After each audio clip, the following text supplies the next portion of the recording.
दोस्तों सुना जाता है कि प्यार यदि सच्चा हो तो किसी न किसी मोड़ पर मिल ही जाता है। क्योंकि जो प्यार है, प्यार पाने के लिए व्यक्ति कहां से कहां तक जा सकता है। दोस्तों, एक प्यार आपने सुना होगा, हीर और राजा का। हीर राजा की जो प्यार की कहानी थी, वो अपने आप में एक चर्चा में रही थी।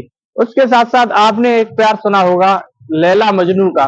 दोस्तों, जो लैला मजनू के प्यार की कहानी थी, वो भी अभी तक चर्चा में रहती है और चर्चा में है। दोस्तों, आज ही ऐसी प्यार स्टोरी की बात करने वाला हूँ, ऐसी एक प्यार की कहानी की बात करने वाला हूँ। एक लड़का अपने प्यार को पाने के लिए लगभग 2000 किलोमीटर दूर जाता है और वहां पर उसका कत्ल कर दिया जाता है। नमस्कार, आदाब, सत श्री अकाल। मैं पंकज कुमार, चर्चा विद पंकज पर हाजिर हूँ। दोस्तों, आज एक ऐसी कहानी के साथ कि आप सुनेंगे, आपके पैरों तले जमीन खिसक जाएगी। क्योंकि दोस्तों, प्यार में एक से एक ऐसी घटना घटती है कि उसके बारे में चर्चा करना अपने आप में एक पैरों तले जमीन खिसकने वाली बात है। दोस्तों, एक लड़का होता है जिसका नाम होता है प्रदीप। और प्रदीप महाराष्ट्र का एक जनपद होता है, उसका नाम है जालना। और जालना जनपद का निवासी होता है ये। और इसका लगभग 2000 किलोमीटर दूर इसकी ये काम करता है। जो इसका काम होता है ड्राइवरिंग का। और जब ड्राइविंग का इसका जो काम होता है, तो ये ड्राइविंग कर कर ये लगभग 2000 किलोमीटर दूर एक स्थान पड़ता है। उस स्थान का नाम होता है राजस्थान। राजस्थान में एक डिस्ट्रिक्ट पड़ता है गंगानगर। और गंगानगर डिस्ट्रिक्ट में ये अपनी गाड़ी को रोकता है। और गाड़ी रोकने के बाद दोस्तों, वहां पर जब गाड़ी खड़ी करता है, तो उसी रोड के किनारे कुछ लड़कियां गुजर रही होती हैं। उनसे ये बोलता है। जब उन लड़कियों से बोलता है, तो उनमें से एक लड़की होती है, उसका नाम होता है प्रीति। और प्रीति जो होती है, तो दोस्तों, इस लड़के को अपना कॉन्टेक्ट नंबर शेयर कर देती है। क्योंकि अन्य लड़कियां साथ होने के बावजूद भी ये दोनों आपस में अपना अपना कॉन्टेक्ट नंबर जब शेयर कर लेते हैं, तो कॉन्टेक्ट नंबर शेयर करने के बाद साथियों, ये वहां से गाड़ी लेकर अपने डिस्ट्रिक्ट जालना के लिए महाराष्ट्र में चला आता है। इनका जो सोशल मीडिया के माध्यम से एंड कॉलिंग के माध्यम से इनकी आपस में प्यार भरी बातें और चर्चाएं चलती रहती हैं। जब आपस में चर्चाएं चलती रहती हैं, तो दोस्तों, कहानी ये यहीं रोकने वाली नहीं थी। क्योंकि इसका जो सटीक पॉइंट था, तो ये एक दिन प्रीति जो होती है, उसके पास कॉल करती है कि क्यों ना आप मुझे दूर से ही बात करते रहते हो और वीडियो कॉल के माध्यम से देखते रहते हो, मेरा भी मन करता है कि आप पास में आकर मिले। क्योंकि दोस्तों, प्यार के लिए व्यक्ति पता ना जान से प्यारी चीज भी छोड़ सकता है। इसलिए जब ये बात प्रीति कहती है उससे, तो दोस्तों, लड़का बोलता है कि मैं जल्द ही आकर मिलूंगा। दोस्तों, जब लड़की को ये पता लगता है कि जल्द ही आकर मिलूंगा, तो दोस्तों, जो होता है वो एक सोचने के लिए मजबूर कर देता है।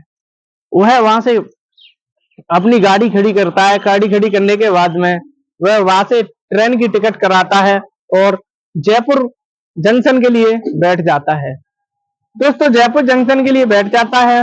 उस जयपुर जंक्शन जब ट्रेन में बैठता है, तो उसी ट्रेन में वो लड़की होती है प्रीति। वो आगरा से जयपुर के लिए जा रही थी। जब जयपुर के लिए जा रही थी, तो उस जिस कोच में वो लड़की बैठी हुई होती है, उसी कोच में वो बैठ जाता है। मगर वो लड़की अपना चेहरा ढके हुई थी। उसे ये नहीं पता था कि उसकी जो प्यार करने वाली जो लड़की थी प्रीति, वो भी इसी ट्रेन के डिब्बे में बैठी हुई है, इसी कोच में बैठी हुई है। मगर दोस्तों, जब उसे इसके बारे में कोई भनक भी नहीं थी, मगर वो उसके दिल में वही चर्चाएं चल रही थी। उसके दिल में एक ख्वाहिश थी कि आज मैं अपनी प्रेमिका से मिलूंगा। क्योंकि दोस्तों, प्रेमिका से मिलने का जो उसका रवैया था, वो उसके चेहरे पर साफ साफ तरीके से दिखाई दे रहा था।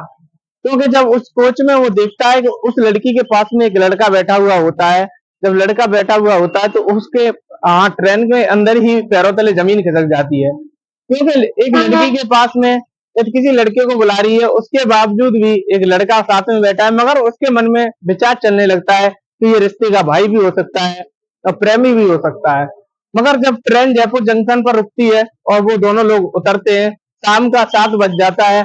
उतरने के बाद वो दोनों लोग जब जयपुर जंक्शन से बाहर निकल के आते हैं, प्रीति के साथ जो लड़का था, उसी के पीछे पीछे जालना निवासी जो लड़का राहुल था, वो अपना मुंह बांध लेता है। जब मुंह बांध लेता है, तो मोह बांधने के बाद वो देखता रहता है कि ये लड़के और लड़की कहाँ पर जाएंगे। दोस्तों एक पास ही में होटल होता है, उस होटल में वे दोनों जाकर रुक जाते हैं। राहुल जो होता है वो वहां पर निहारता रहता है, देखता रहता है, मगर उसके जो वाक्य होता है वो बिल्कुल समझ में नहीं आता है। दोस्त कॉलिंग करता है, उसकी कॉल नहीं उठाई जाती है, और कॉल नहीं उठाई जाती है तो वो और चिंता में पड़ जाता है कि मुझे लगभग 2000 किलोमीटर दूर से बुलाने के बाद में मेरी जो कॉल है वो कॉल भी नहीं उठाई जा रही। तो दोस्तों एक समस्या का उसके सामने एक समस्या का पहाड़ सा टूट जाता है। तो वो सोचता है कि मैं यहीं आसपास टहल लेता हूँ। तो सामने एक दुकान होती है मिठाई की, पन्ना लाल की। तो पन्ना लाल से मिलता है और कहता है कि भैया इस जो होटल है, इस सामने वाले होटल पर मुझे थोड़ा नजर रखना है, क्या आप यहाँ पर रोक सकते हैं? तो पन्ना लाल का लड़का जो होता है उसका नाम होता है अनिल। अनिल प्रदीप से कहता है कि हाँ जी आप यहाँ पर रुक सकते हैं। तो दोस्तों जब प्रदीप रुक जाता है वहां पर, उसकी जो नजर होती है और सामने होटल की तरफ होती है। सुबह 8 बजने वाले थे और वो दोनों लोग निकलते हैं और वो लड़की भी कॉल उठाती है। तो वो लड़की जो थी उससे सोशल मीडिया से जुड़ी हुई थी, उसके साथ साथ कॉल के माध्यम से भी बात करती थी। जब कॉल उठाती है तो वो कहती है कि आपको इस जगह पर आना है। तो दोस्तों वो वहां पर पहुंच जाता है। उन दोनों में आपस में बातें होती हैं, और जब बातें होती हैं तो उस लड़की प्रीति को प्रदीप पूछने लगता है कि जो लड़का था तेरे साथ वो कौन था। तो दोस्तों वो उसके बारे में पूछने पर चिढ़ जाती है। जब ज्यादा पूछता है तो उनमें ऐसी नोक-झोंक हो जाती है कि वो उसे धमकी दे देती है कि तेरा यहाँ पर मैं कत्ल करवा दूंगी।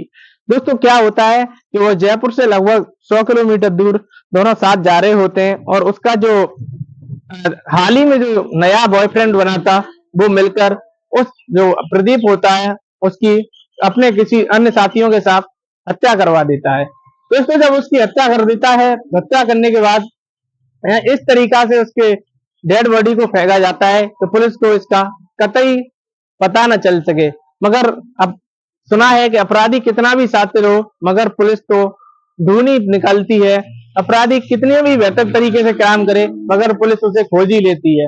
दोस्तों जब पुलिस उसे खोज ही लेती है तो जो राहुल होता है वो और प्रदीप की हत्या हो जाती है, और राहुल जो प्रदीप का मित्र था वो भी सोचता रहता है कि प्रदीप की कॉल नहीं लग रही है। तो जब प्रदीप की कॉल नहीं लगती है तो उसका जो नंबर होता है उस नंबर को सभी दोस्तों में शेयर करता है, और करने के बाद कहता है कि जब भी कॉल लगे तो इससे बात करने की कृपा करें, तो वो बात करें।